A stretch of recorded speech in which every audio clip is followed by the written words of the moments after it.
So we just discussed how CNN host Fareed Zakaria broke with Biden on the issue of Israel, and he did a really good segment, really going after him and saying, you know, our policy is hapless and ineffective and immoral, and it's hell on earth in Gaza, and, you know, Biden is just basically cucking himself to Netanyahu. It's pathetic. Well, now we also have an example of Bernie and this MSNBC host here. They're both going to break with Biden pretty aggressively. And I'm actually shocked as to how specific they got with some of the atrocities and the war crimes on the ground here. Because on MSNBC, you guys know they're the Democratic Party Defense Network. But here, moment of truth. Alex Wagner drops a moment of truth on us. So let's watch. I know that you have been openly advocated for this White House to do something immediate to help the people of Gaza, food and aid. They have apparently done that. Can you talk a little bit about how receptive the White House and the administration have been to outside pressure? Well, I think, first of all, this is something, Alex, they've been thinking about for a while, because what they see, what you see, what I see, is almost an unprecedented humanitarian disaster. We're talking about hundreds of thousands of children facing starvation. We're talking about Israeli bombs of making it impossible for humanitarian aid to get to places that is needed, that the borders are being blockaded, and aid is unable to get through. So I think what the president is doing is an important step forward, but we need to do more.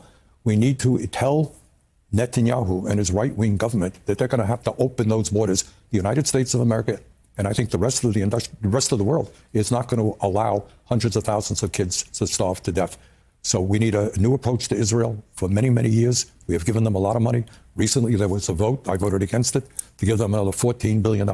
My view, not another nickel for Netanyahu's government if he's going to continue this wholesale slaughter of the Palestinian people. That's the thing I can't really reconcile, right? We're airdropping aid at the same time as the U.S. is sending weapons of war over to Israel.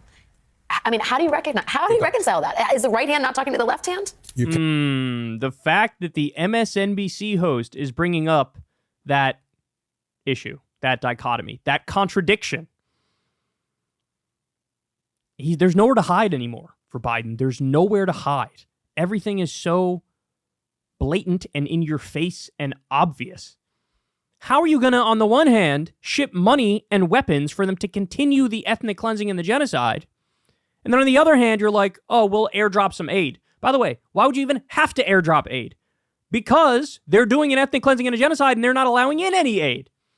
So, cut off the money and cut off the weapons. But he won't do it. The airdrops are very important, but that is not as important as opening up the borders, because you're going to need hundreds and hundreds of trucks every single day. And our message to Netanyahu, you know what? You're not going to get another nickel unless you open those borders and prevent the starvation, which is imminent. You say it's your message to Netanyahu, but I wonder if it's not also the message to President Biden, right? I mean, I have to read this passage because I think, we don't cover Gaza every day. It is an ongoing, appalling situation. And this is what's happening for people who have tuned this out for domestic politics, which of course are important as well. But listen to this. It was hunger that drove Ibrahim al-Rifi from his house in Gaza at 2 a.m. on Thursday. It had been months since he could find bread for his wife and daughters in war-ravaged northern Gaza. Flour sold for close to $1,000 a bag. And even the animal feed many had turned to was running out. Some people are eating grass, according to the United Nations. It is an unprecedented disaster, Alex. I mean, it makes my stomach turn when you think about it. And by the way, there are children right now who are suffering from severe malnutrition, who will suffer permanent damage. If all the food in the world came in tomorrow, they have already been permanently damaged. So the word has got to go out that we must demand a total change in what Netanyahu is doing. We got to put an end to this bloody war right now. Netanyahu and the Israeli government have got to start supporting the concept of a two-state solution so that maybe there will finally be peace in that region. It seems like political pressure might be one thing to get the administration to take a more aggressive posture vis-a-vis Netanyahu. And I wonder what you made of the results from the Michigan primary earlier this week. Over 100,000 people voting uncommitted as an effective protest vote against this administration's policy. It tells me, and I think it tells the White House, that there are large numbers of young people, large numbers of minority people, large numbers of Americans who are sick and tired of the slaughter of the Palestinian people. And again, this is not some distant thing. This is with our tax dollars. Those guns and the planes largely or significantly are paid for by U.S. tax dollars. So the word is, again, we cannot continue to support this right-wing extremist government. No more money. We must demand a fundamental change of policy. You know what this tells me? You know what this segment tells me? Now the conversation's happening. Forget in front of the cameras, which is what we're witnessing here. Now the conversation's off air, behind the cameras, when nobody's watching. You know, Alex Wagner and Bernie, they're saying the same things that everybody's saying. Did you see that video? Did you see that picture? Did you see that report? They're running over innocent civilians with tanks. There's children who are starving to death. There's people who are drinking seawater. They're still doing a total siege. 70% of the humanitarian aid is not being allowed in. They're bombing hospitals and schools and mosques and churches and standalone UN buildings. They told everybody to evacuate to the south. Then they bombed them on the road to the south. Then they also bombed them when they got to their final place in the south. I mean, everybody seems to see it. Everybody seems to know it. Now everybody, even on MSNBC, the Democrat Defense Network, even they're saying it. What's the only thing left? The only thing left is for Biden to fucking do something about it. Do something. This isn't just like some sort of, it's a natural disaster. Just like an issue befell Palestinians. No, this is a genocide and an ethnic cleansing with intent.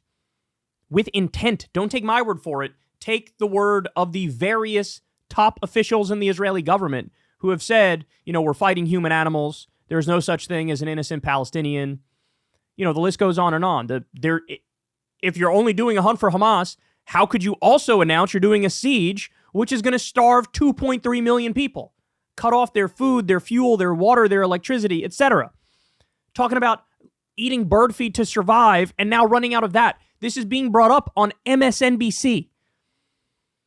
So I don't know what else there is to say about it. Now it's just a question of doing. Are you actually going to do anything to stop it? And that I don't know. But, Bernie has made it his mission since Biden has gotten into office to be on Team Biden. He can't run the plays anymore.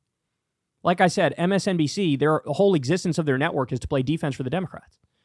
Alex Wagner can't bring herself to do it anymore.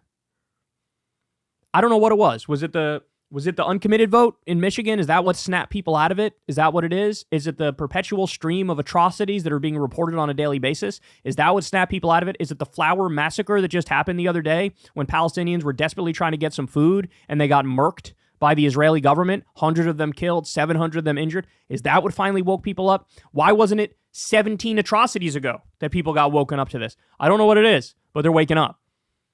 But they're hitting a brick wall in Joe Biden, where he refuses to change policy. So I'm going to repeat it one more time. Cut off the money. Cut off the weapons. Condemn Israel at the UN. Drop sanctions on the government. Bring up everybody who's guilty. Bring them up on war crimes charges. And then you force peace on them and broker a deal for Palestinian liberation and sovereignty. I don't care that the Israeli government is against it. I don't care that there are elements of Hamas that are against it. We're going to get a deal. We're going to get peace, and it's going to be forced on you from the international community because we need to protect Palestinian sovereignty. We need to bring about Palestinian freedom and liberation and human rights, and they ain't going to do it willingly. How many top Israeli government officials have to brag that they're against a two-state solution, and Netanyahu's out there bragging that he blocked a Palestinian state? How many times do they have to say it before we take no for an answer and make that no become a yes? Because we are the biggest, baddest guy on the block. We are the world's sole superpower. We have all the money and all the weapons, and they will do as we say. There is a shift. There's no doubt about it. There's a shift among the way that even people with positions of power and authority are talking about this. The question is, will that cross the line into action? And I hate to say it, but my instinct at the moment is no, because Biden has been a brick wall of idiocy on this. The strongest thing he's done is, we're going to airdrop aid. As you continue to give money and weapons to the genociders, you'll drop some aid to the genocidees. And by the way, that probably is less than 5% of the aid that they actually need. That's the strongest action you're going to take. You got to do more than that. There is no putting lipstick on this pig, no doubt about it. Hey, y'all, do me a favor and like and subscribe. It helps out big time in the algorithm. Click the bell as well for notifications when videos drop. And watch that video on screen right now. You know you want to.